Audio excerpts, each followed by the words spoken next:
હમણાં કીધું ને આ ઓલું ફિલ્મ લાલો ફિલ્મ મારા 55 વર્ષ થયા.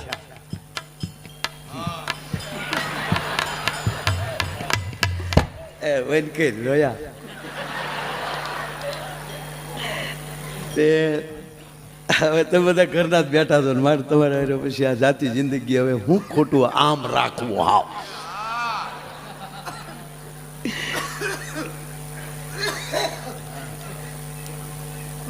હવે તમે સાંભળો વધાવો જગદીશભાઈને તાળીઓથી વધાવો. જગદીશભાઈ અમારા 90માં લગ્ન થયા. 90માં મારા હે 90માં લગ્ન થયા.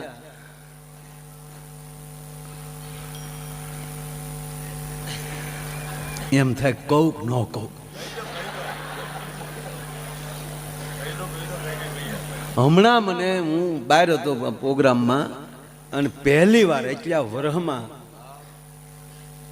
કીર્તિભાઈ તમારા ફૂઈએ મને ફોન કર્યો. દીકરીને બધા આવેલા હતા, સોનું બધા આ દિવાળી ઉપર. મને કે વાત કહું કયો ને આપણા ઘરને એમ કે વાત કહું એટલે આપણને કેવું આમ થોડું સારું લાગે ને. હું તો એ કહું આ તો આપણો બધો મર્યાદાવાળો ડાયરો છે. બાકી ખરેખર કહું ભાઈ આ દાંપત્ય જીવન અત્યારે ભાંગી ગયા છે. હા સંબંધ નો હજી સંબંધ થયો હોય ને લગ્ન ન થયા હોય એ પેલા જે બે વાતો કરતા હોય ફોનમાં એ કોક દે આડા કાને હા પડજો આમ હાલો આ ઘૂઘું બોલો આ મારો દીકરો વાયડ આડો વયો ગયો ને ઘૂઘું બોલો આ. હા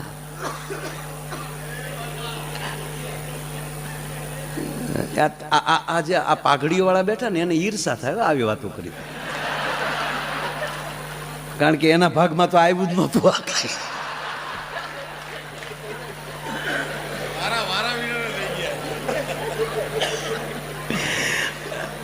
નહોતું જોવા જવાનું છું.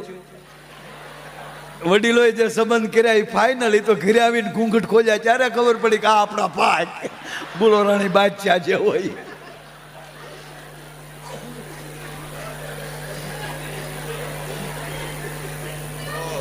અત્યારે આમ અમુક વડીલો હોય ને કોકના લગ્ન જોવે ને બેઠા બેઠા હું બધો હવે બધો ફેશન વાળો થઈ ગયો.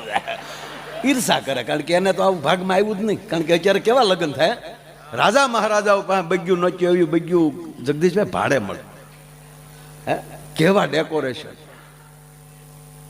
ખાલી માથેલી રાત જાય ત્યાં તો એવો ગઢ ઊભો થઈ જાય. હે અને પીરહવા વાળા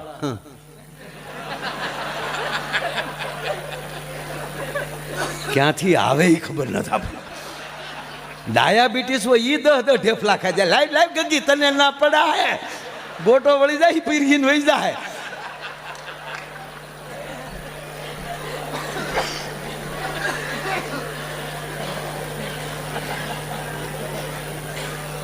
આમ તું જોઈ છે આ બધું એટલે વડીલો બધા. પણ વાસુદેવ બાપુ એક કહું કે સમાજમાં જે દી જોવાનો રિવાજ નહોતો અને વડીલો જે સંબંધ કરતા હતા એનો 18 વર્ષમાં એક પણ છૂટાછેડાનો કેસ નથી થયો.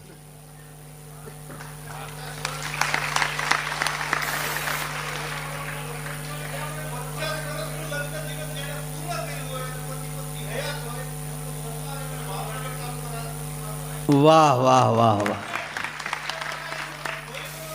એ તો 50 વર્ષ પહેલા તો પ્રોગ્રામ હતો જ નહીં. બ્યુટી પાર્લર જ્યારથી આવ્યું ત્યારથી જોવાનું ચાલુ થયું છે.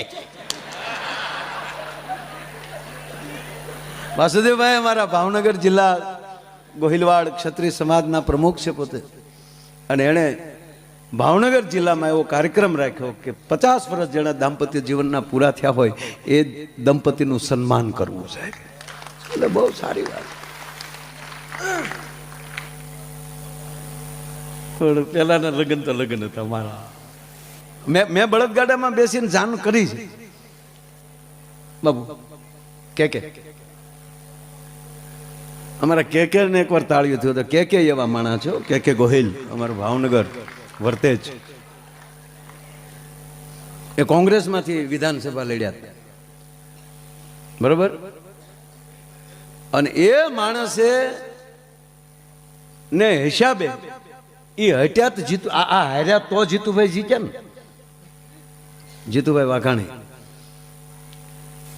પાછા અમે ડાયરો જીતુભાઈ નો કરવા જઈને સવારે નાસ્તો આનો કરીએ પાછા જીતુભાઈ અહીંયા નાસ્તો કરવા આવે કે હાસો જવા બધા તો બધા બે બેઠા બેઠા કે કેમ થાય હવે તો જગત જાણે હું થાય આવો જ એક સ્નેહ બે મિત્રો મારા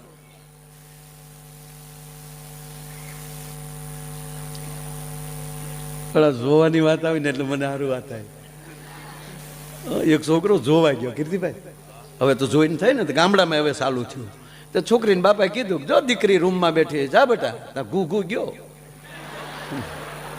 એ અંદર ગયો ને તો ઓલી દીકરી ઊભી થઈ ગઈ આવો આવો ભાઈ બોલો ઘાબ દીન બારો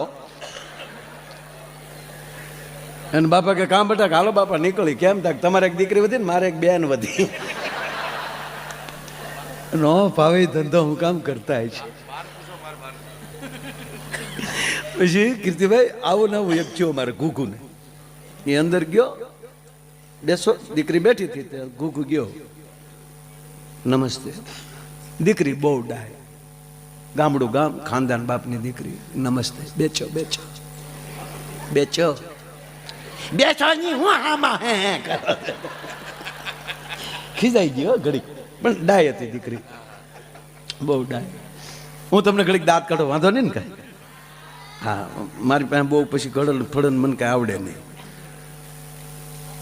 બધું દાંત કઢાવતા આવડે મને મારા ભગવાન કૃષ્ણએ કીધું કાનુડાએ માયા જા બધાને દાંત કઢાવશે એટલે આમ બેઠેલા આમ પાછું બાપુ પહેલી વાર જેમ બે છોકરી છોકરો બેઠા ને ત્રાહી નજરે જોજો જોવા જેવું હોય આપણને એમ થાય ભગવાન રામે આની પહેલી મર્યાદા શીખ્યા લાગે એવા મર્યાદામાં બેઠા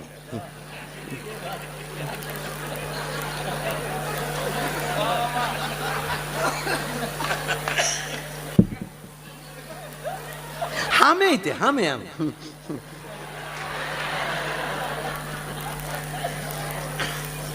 બેઠા બે આ ઘણા સમય આ કરું છું જો બોલે નમસ્તે નમસ્તે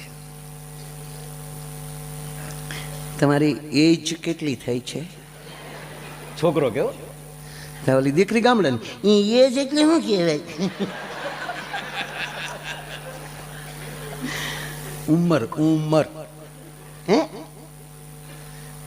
તમારી ઉંમર કેટલી ઈ માર બાન પૂછજો ની મને તો ખબર હોય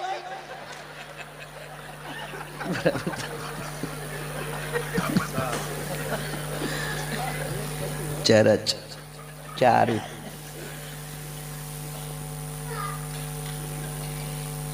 તમે તમારું સ્ટડી એ નવું ક્યાંથી આવ્યું અભ્યાસ અભ્યાસ તમે કેટલું ભણ્યા એ મન બાન પૂછ્યું ને આપણે તો 5 ની કાગળ જઈ જતા હોઈએ એ મન બાન પૂછ્યું તાકે બધું બાને પૂછો ને એમ તે ઘરમાં મોટા તો એ છે ત્યાં એને કહીને બીજું કોણ કેવું તમારી બાનું કહેવાય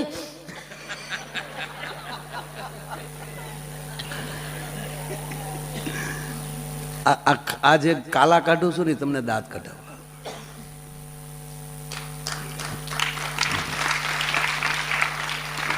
કરવા 55 થયા